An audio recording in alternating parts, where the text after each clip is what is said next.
Welcome to the Black Marriage and Family Therapy Matters podcast, where we connect Black families to Black therapists. On Mondays, you will receive direct therapeutic support from a licensed therapist or professional connected to the mental health field. They will provide therapeutic and educational resources to help you have a healthier relationship with your family members. On Wednesdays, you will receive direct tips and resources to help you get through the stuck places that prevent many people from having the relationships with their families and significant others that they desire. On Fridays, we want you to visit our blog, which can be found at www.blackmftmatters.com, which holds additional resources and action steps that you can begin implementing immediately to improve your relationships. This is necessary because we love that you are listening, but we want you to take action too. While you are there, please grab our A to Z Relationship Bootcamp and be provided with the skills you need to immediately communicate better within your relationships. Please note that while the therapists on podcasts are therapists, they do not serve as your therapist unless you have signed a confidential agreement with them confirming that relationship. Thank you in advance for listening, and we hope you are inspired. All right, it's time for the show. Here is your host, Dr. Connie Omari.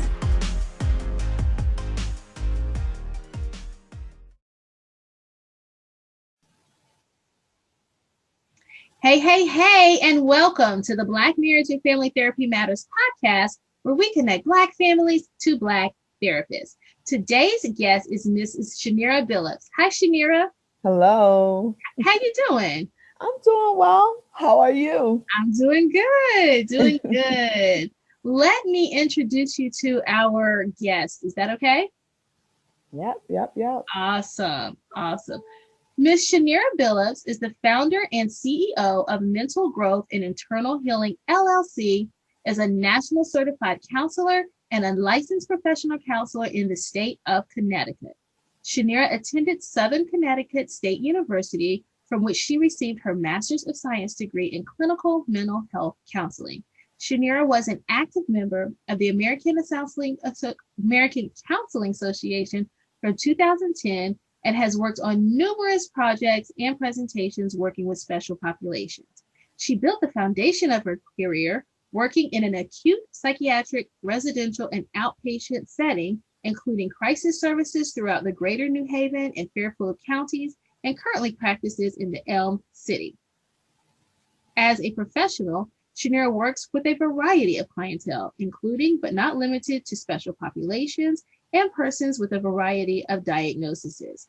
She is dedicated to helping others enhance their quality of life through therapeutic care, advocating for families, justice reform, and using her resourcefulness for providing collaborative services. Shenira is a thriving entrepreneur, mother of one, and enjoys serving her community through her faith and her profession, as well as working with others to improve communication and life skills. She also enjoys an occasional book or law dramas in her downtime. She resides in the Southern Connecticut area and operates as an independent contractor with her own behavioral health practice. That's awesome. Thank you. Thank you very much. Yes. So tell me, what got you into this type of work? Well, truth be told, it's a variety of things. I was raised in a home where things were very much eclectic, coming out of a Black family, but my parents had always embraced being goodwill towards others. Mm-hmm.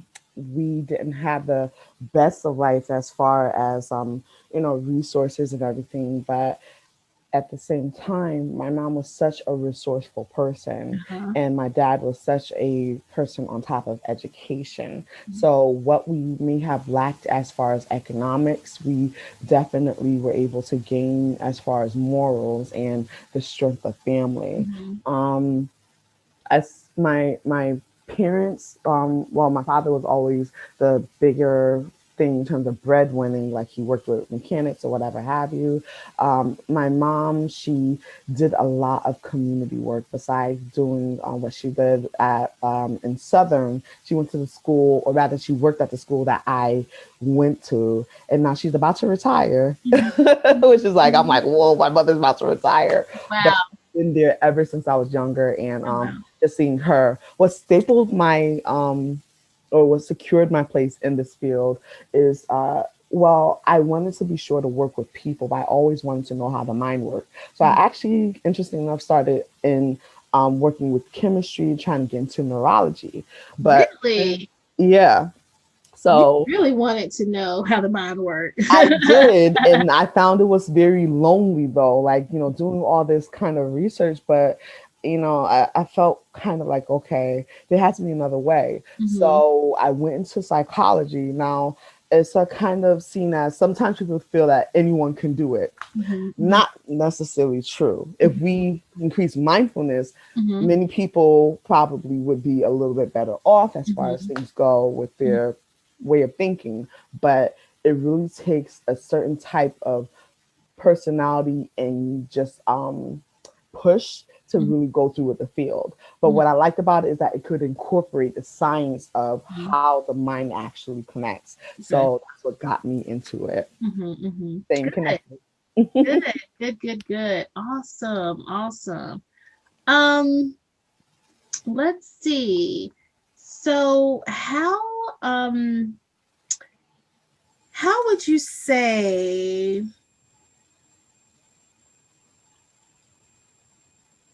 what is it that Black families need to know about being able to get more resources?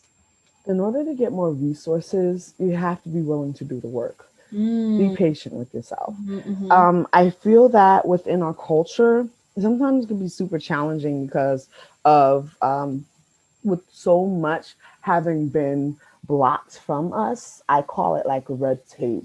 Basically, the limits that have been put on us as far as being able to gain resources and information, it's been super challenging. So, for us to get access, it might take a little bit more elbow grease. mhm, The thing is that it can be taxing at times, and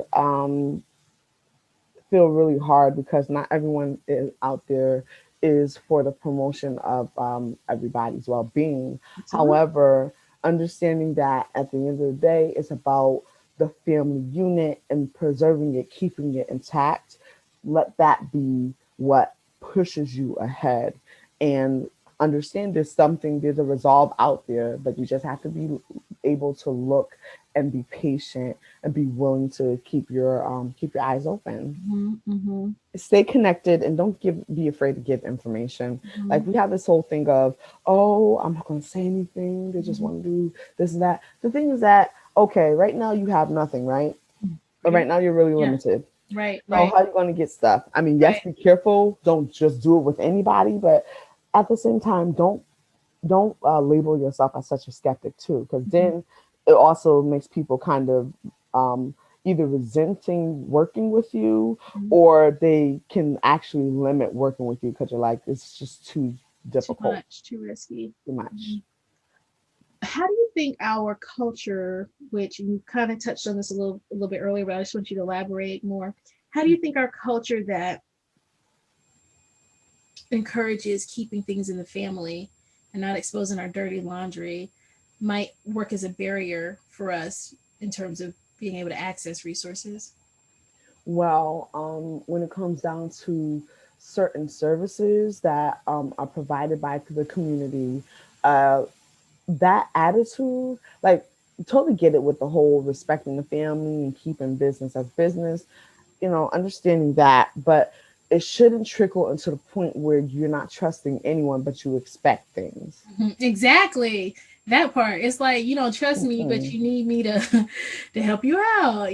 It has to be the relationship that you have must have a good level of reciprocity to ensure the success thereof. So Hmm. you cannot go and give nothing, but be demanding and even downright snotty when someone tells you, okay, you need to do X, Y, and Z.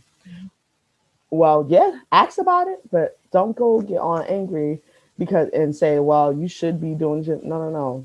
No one should be doing anything for you. Anything for You you. feel entitled to something perhaps because of what has happened or the barriers that you might be facing. But as far as the work that's being done, unless it's in their job description, the extra they don't have to do. Don't have to. But in order for you to understand, sometimes you may have to release some things. But if you choose to hide it, then understand you may not get everything you're looking for. So I would try to not to give too much information because this is something that I'm personally dealing with. But how do you a lot of times the system that is designed to have these resources doesn't fully understand like the at-risk community. So there are certain things that are allowed and even encouraged really out of ignorance. But what in turn what it produces is, well, I don't think it's as ignorant as they think. Okay. Let me just be a little bit more specific. Like one of the things I've noticed, and I think the research supports this, is most people who are born in the projects die in the projects, right? Or they, if you're born in poverty, a lot of times you die in poverty.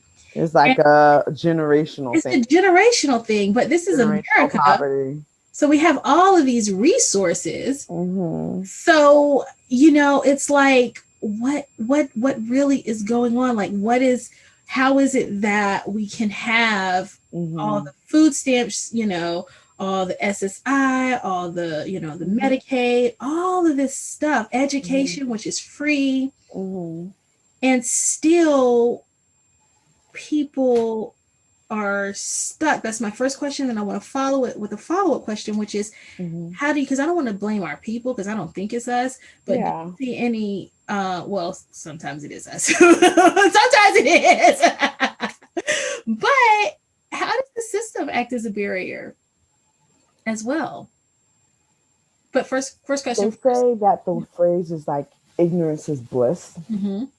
However, ignorant in terms of faith-based, looking at it also from this way, my people perish for lack of knowledge.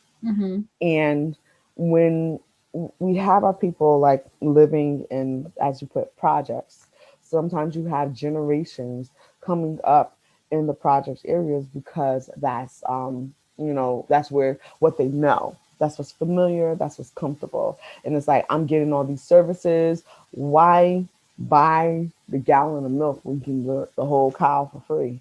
Absolutely. Some people, they don't have the drive in terms of becoming greater. This is a mindset too that unfortunately has been also passed through generations. Like, work hard. Yes, correct. Work hard.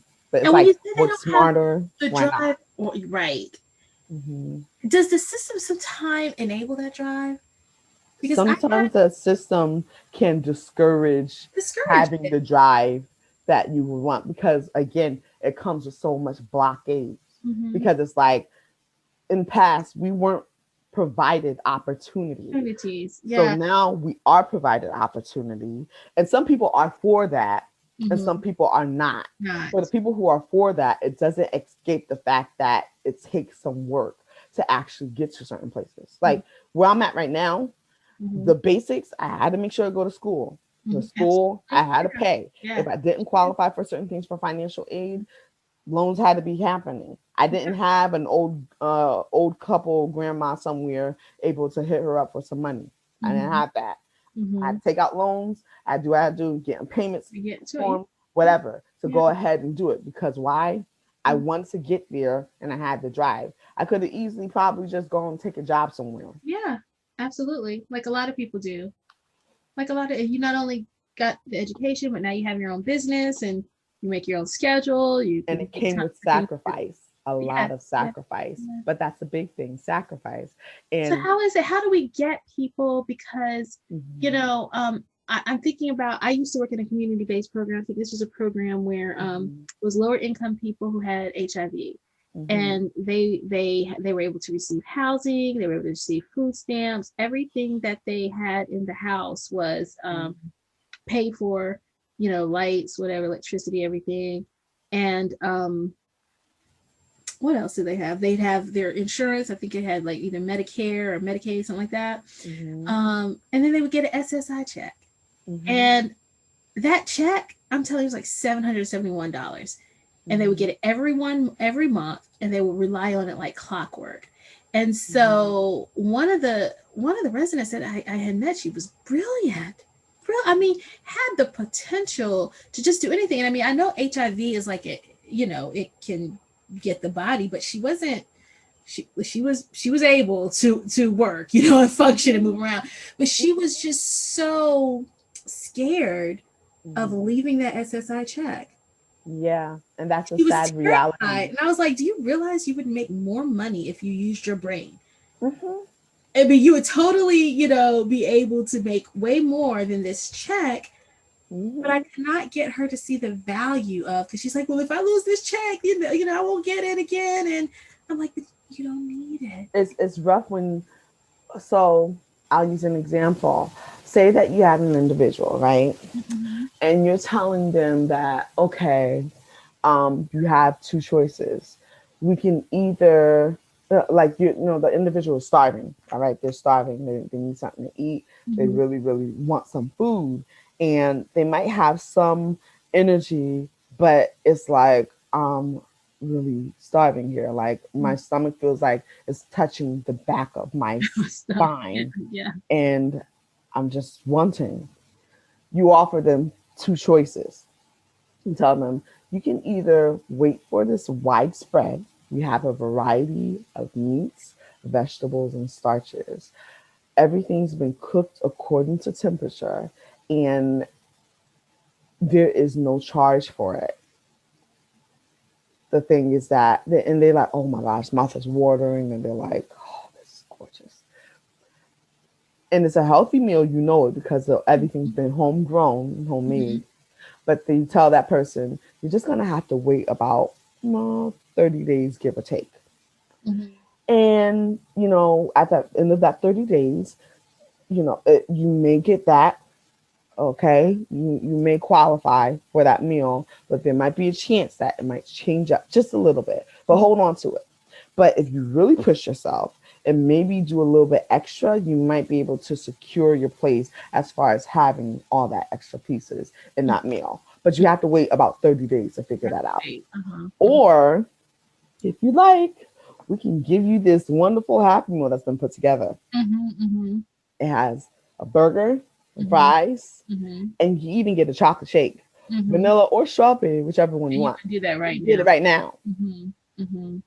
There's no cost for this either.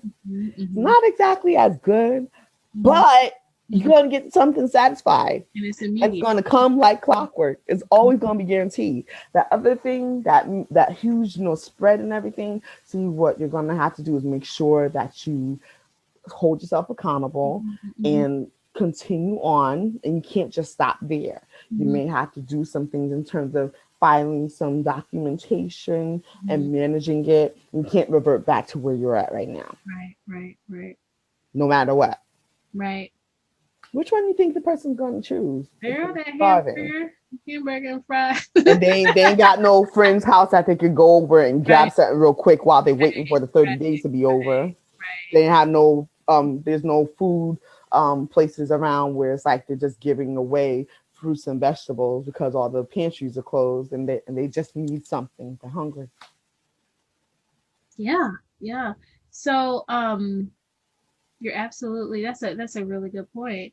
And I'm seeing a lot of that. I don't know how it is in Connecticut. I'm curious to know, but I own a cleaning business. But I even see this in like our larger chain restaurants, like McDonald's, Walmart. Like people are not with the competition with like the stimulus checks and stuff. People are not working. Like, I mean, they're I mean, I have a vacancy in my cleaning business for months now because I can't find anybody new and that I like anyway. But a couple of people got that stimulus check. It was like, all right, deuces, And I went to McDonald's the other day and there's like a $200 hiring bonus, and I'm like, wow, this is crazy how people are just so immediately fixated on their immediate needs that they're Mhm. not even thinking about, like you said, that 30-day homegrown. Because by now I'm sure that stimulus check is gone, but now they ain't got no job. And there are ways they could have invested Uh-huh. so much. I mean, Uh-huh. it's sad because what happens is stimulus check is going out to these two communities, and it's Mhm. not to say that it can't be helpful, but it's the Right. mindset. The They mindset. don't have it. The So what happens is mindset. they blow Mhm. the money on other things. I Yeah. mean, there's so much you can do with $1,000. Yes. I You mean, if can you just put start an in investment. You saving. can go ahead and, like, yes, do what you got to do in terms of maybe paying a bill or two, but understand if you have monthly bills, you paying all those off, Yes. it's probably not going to be Back that where you helpful. started. And then also, if you're buying for pleasure, that was just a dumb spin right there because you can legit probably live without some stuff. Oh yeah. Well, So you if were it's living without it. I mean, what would you done if we didn't get the stimulus check? ex- You didn't really need hello, Jordans. Like, hello. I mean, like it could, they have programs sometimes available in states where you can get an actual financial planner. mm-hmm. That would be a smart thing, especially for those who have multiple children. Mm-hmm. Well, All what that gets money. me is, I mean, even before the stimulus check, like I would, I used to do in-home visits with clients, and I Hmm. had this woman, bless her heart, she had 5 kids, and they all lived with her mom. And then there was like an uncle and a brother. I mean, it was probably 13 people in this house. Okay, and so if you can imagine though what that income tax check looked like, every year, and so I struggled with it, how to talk to her about it. I'm like, if you're getting a $10,000 check because you got all these kids, whatever. I mean, do you realize that's enough? You can find you an apartment. Like you can find you an apartment. You can get your utilities and stuff and probably get your little vehicle, on top of it. Instead, everybody had a pair of shoes, okay? Everybody had a pair of shoes, new cell phone, new TV. I mean, you just name if it was a materialistic. I'm like, You better go to Dango on Metro. I don't know what y'all got in the South, but you better right, go to Metro Mobile or Faith exactly. Mobile or something like that. Something like Something that. low rise and Yeah. go invest in yourself. Invest in something. Get out your mama house with them 13 people. Honey. But she was good. She looked good though. She did. You're good Crowded. and broke. Good and broke. Good and broke. And I'm not laughing at people. I think I think this is useful because a lot of people don't know. A lot of people don't know. My husband owned a smoke shop one time, or a period of time, and um, someone had bought like some cigarettes or something, and Daniel gave him a receipt, and they were insulted by it, and they were saying, "What do you mean? What do you think I can't count my money?" And it dawned on my husband. He's like, "Oh my God, this person doesn't know anything about being able to count their dollars and just manage their money." And maybe he didn't need necessarily receipt for that, but to Wow. feel insulted, it just really just like got our attention. Like, wow, our community. Financial literacy is at an all-time low. Uh huh. Uh huh. Uh It's huh. at an all-time low. And that's why I feel we definitely suffer much from that because it brings a level of trauma that's certainly different. And in terms of the whole thing, and as far as generations going through it, because of not having trust in systems, because of feeling that we've been betrayed by systems or hearing stories of betrayal and not wanting to be another statistic Mm-hmm. and not taking a risk. I mean, it's like a person who's never had sushi before, they just hear sushi is raw fish and it's like, ew, Right. that's gross. That's But then real. when they finally Mm-hmm. find out about what sushi, different types of sushi, what it's Mm-hmm. made of, Mm-hmm. they learn about tempura and all Mm-hmm. these things. They're like, wow, sushi is That's actually actually pretty pretty good. Yeah, yeah, that's exactly what happened to my husband. He had no idea. good. 'Cause I don't like that. Now he eat it every week. Stuck on sushi. hmm Hmm. He likes the salmon. Hmm. Uh, where do you see Black families struggle the most with accessing resources? Lack of education, Hmm dropout, Yeah. um,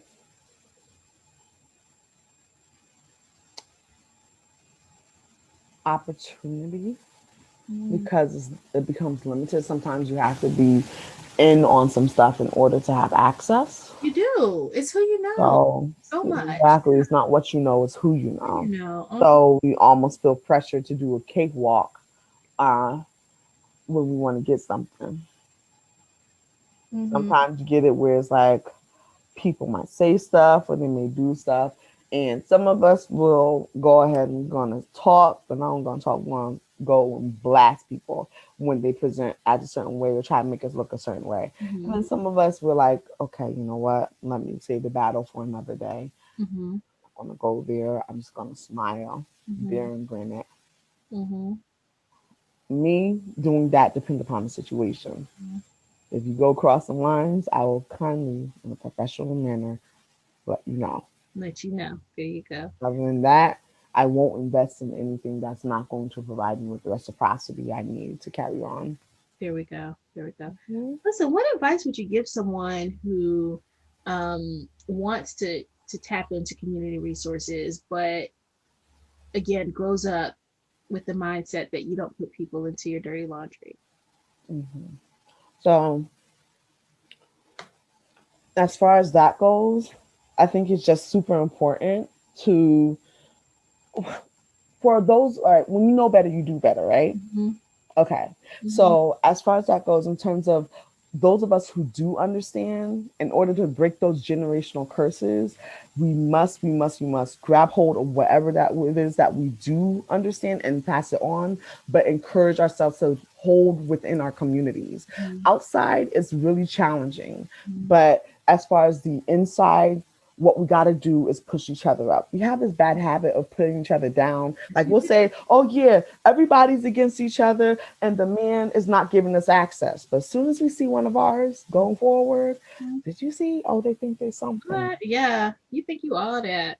Yeah. Yeah. And it's not helpful. And then what happens is, especially when amongst our younger people, it causes a stunted growth and discourages. And what happens is it becomes a more of a breakdown. We Mhm. don't hold together. We can't even hold water within our communities. But Mhm. it takes events like Black Lives Matters and people getting shot for Mhm. us Yeah. to, Why we gotta do all that? we Yeah. can't. The resources are available, but I feel that at a great extent, we also put limits on ourselves, like greatly put limits on ourselves. We We do. end up blocking our own blessings, Mhm. and it doesn't help at all.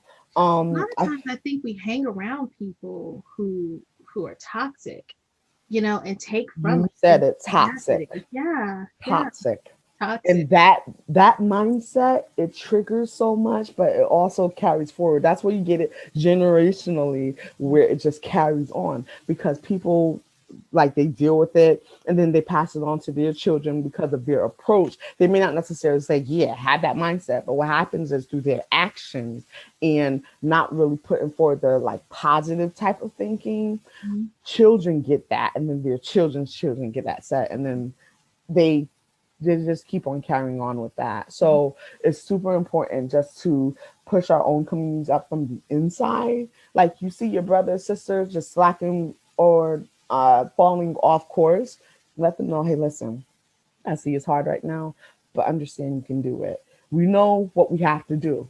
You Mhm. know what you need to do. Mhm. Handle your business. Mhm. Pull up yourself, buy whatever it is you need to pull up, and handle your business. Mhm. And then whatever you need therapeutically, seek for the assistance. Mhm. Invest in yourself and invest in other people. Love it. I love that part. One of the best things you can do is investing in someone else. Yeah. Mm-hmm. Mm-hmm. Um. Any. I know you live in Connecticut, but our Yes, listeners are all over. They're of really all over the course. world, but they're mostly. We have, of course, we're positioned in the United States. Are there any resources that are kind of just consistent across the board Whew. that people can reach into if they need to? Um, so it depends upon what one's looking for. I would say, like, if you're looking for things such as better housing resources, go to your local housing authority and ask them about referral lists. Mm-hmm. There's certain numbers that one can call. I know for Connecticut it's 211. I'm not sure what it is I for think I other have heard of states. 211. Yes, yes. Uh-huh. I know Uh-huh. I've had someone else on the show, I believe, told me about this. Yeah. Yeah, it's called 211. Um, there are some programs that are good for first time home buyers. Mm. Um, there actually there is a couple, George and oh my gosh, George Lopez. He runs a housing business. Him and his wife, they run homeowners kind of business, and they're located down south actually too. I love it. Okay. Yeah. Okay. So oh my gosh, I think it's called Generation Realty, but I'm gonna actually look it up now. But they are they are very good at providing information, especially for our Black communities. That just um, helps them to acquire wealth. And oh, yep, the Generation Next Realty team. I actually think I've heard of them. Yeah.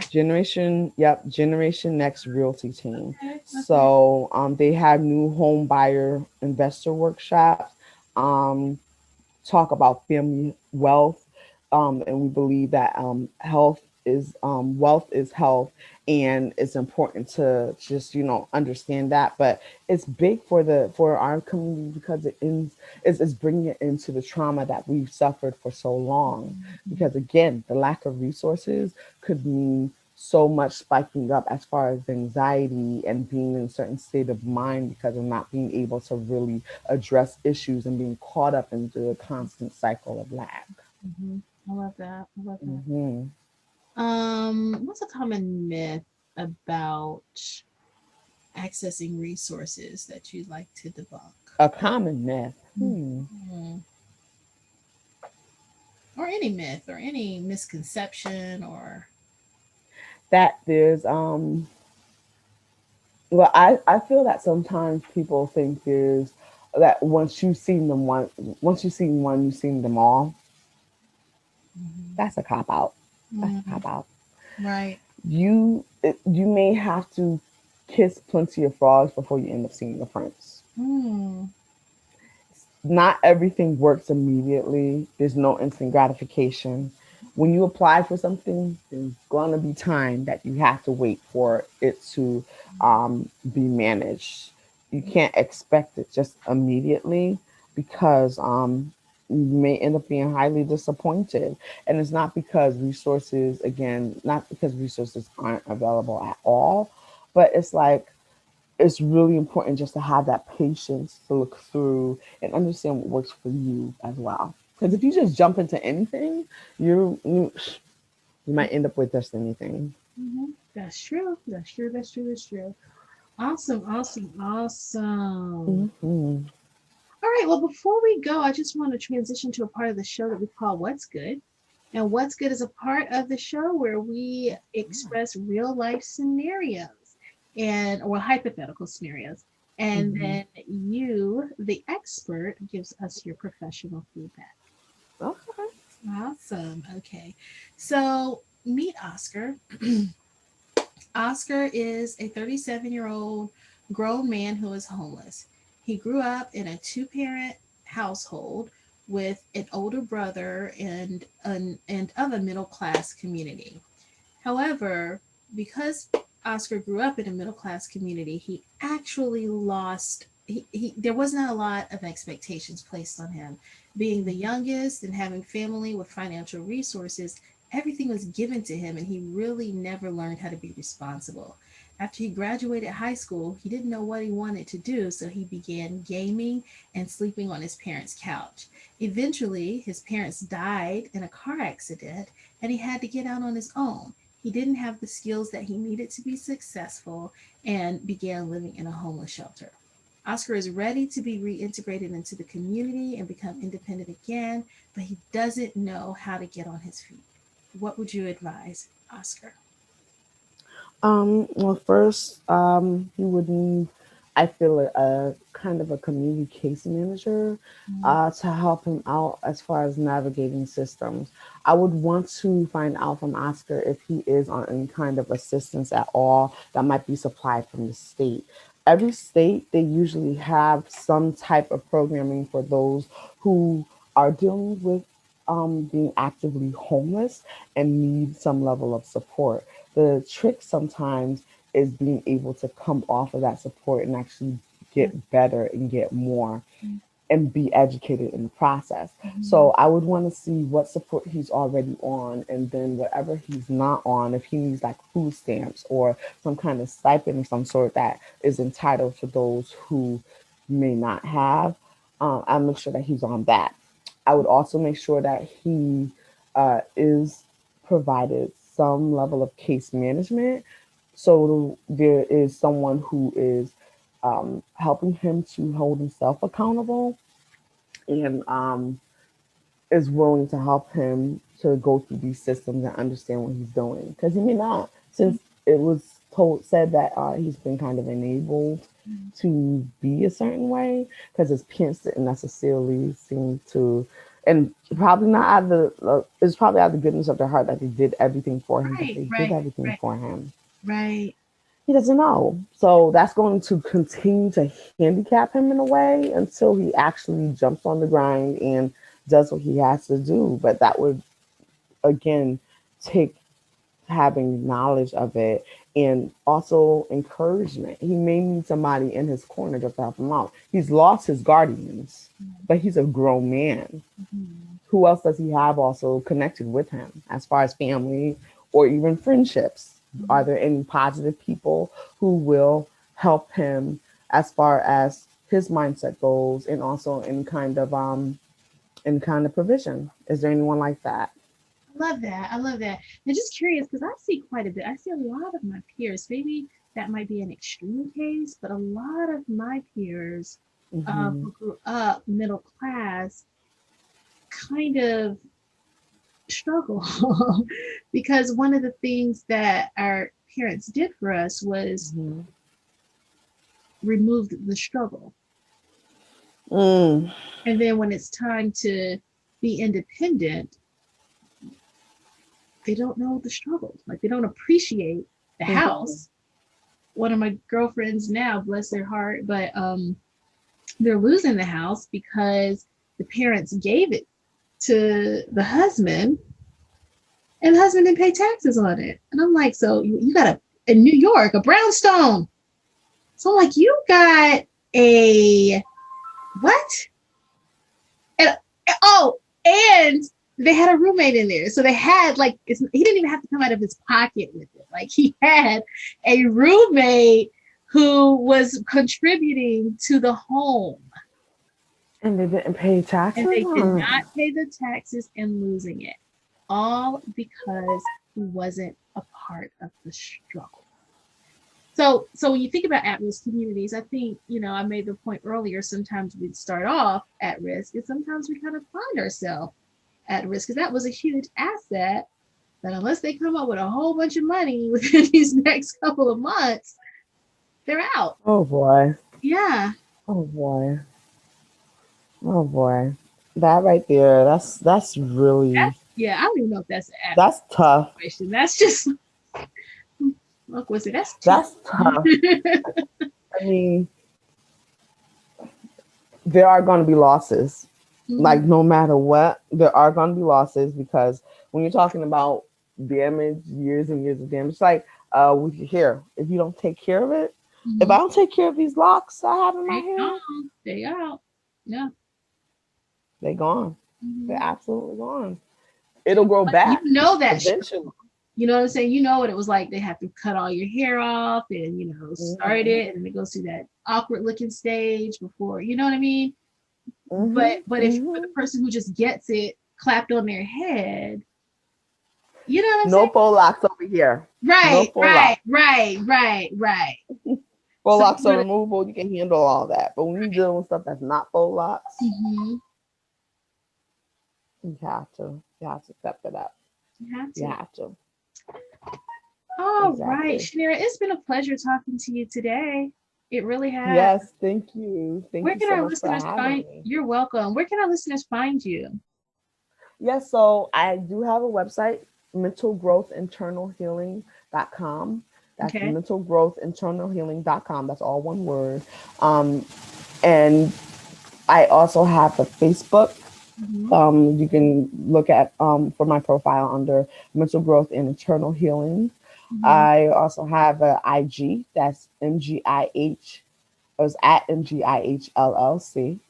And you can also see my other IG at clinical underscore Lynn, Hmm. spelled LYNN. And my clinical number is 203, area code 203 873 1262. Awesome. So that's how you find her. She has a lot of, as you can see, a wealth of information for at-risk communities and getting resources to them. So thank you so much for your time today. Do you have any final things or thoughts you want to leave with our guests today? Yes, I do. If you come to knowledge of anything that is going to help to uplift your community and to bring better, don't be afraid to share it. Make sure you stay open to feedback as well.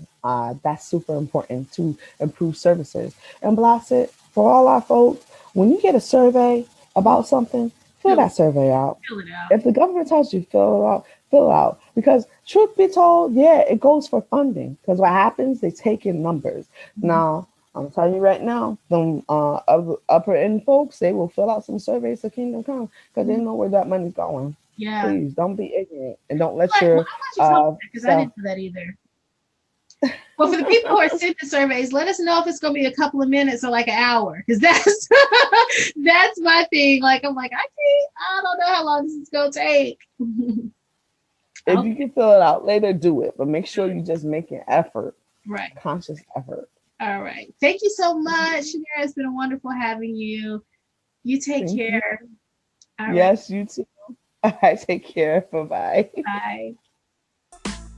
Thank you for listening to this episode of the Black Marriage and Family Therapy Matters podcast, where we connect Black families to Black therapists.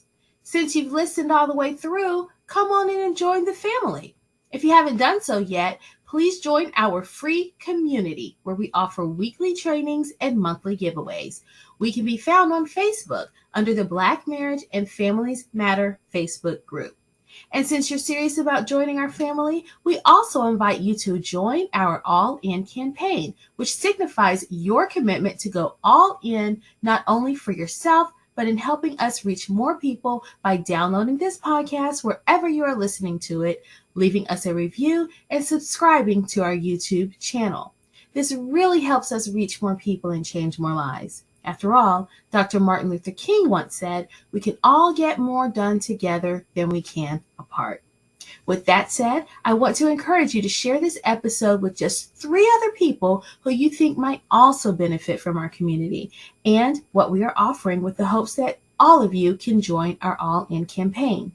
When you're done, simply click the link All In Campaign in the bio and receive a free copy of my course entitled Goodbye Toxicity, which is valued at $297. This course will help you to work through some of the difficult experiences that arise in most of our relationships, and it's completely free to you with your commitment to join our All In campaign. We look forward to connecting with you every Monday and Wednesday. Thanks for listening.